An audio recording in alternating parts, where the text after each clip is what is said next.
আল্লাহ রাব্বুল আলামিন পৃথিবীর বুকে সবচেয়ে বেশি বিপদ আপদ যাদেরকে দিয়েছেন তারা হচ্ছেন নবী আম্বিয়া আলাইহিমুস সালাতু ওয়াস সালাম। এইদিকে তাকান, সবাই এইদিকে তাকান। আল্লাহর নবীকে সবচেয়ে বেশি আল্লাহ রাব্বুল আলামিন ভালোবেসেছেন। সন্দেহ আছে? কোনো সন্দেহ নাই।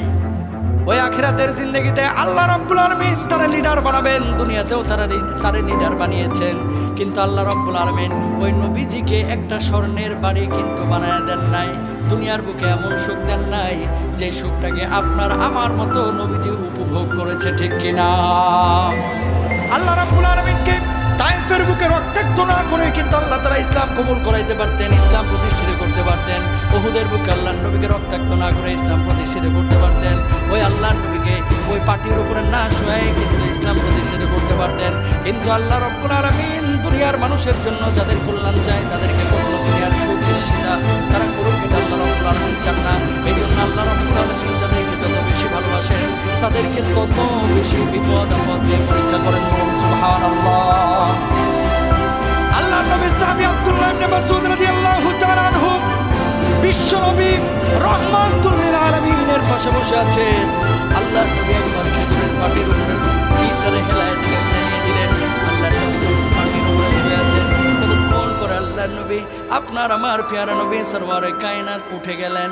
ওঠার পরে আব্দুল্লাহ ইবনে মাসউদ দেখছেন আল্লাহর নবীর পিঠের উপরে পাটির ছোপ ছোপ দাগ পড়ে গেছে। আল্লাহু আকবার।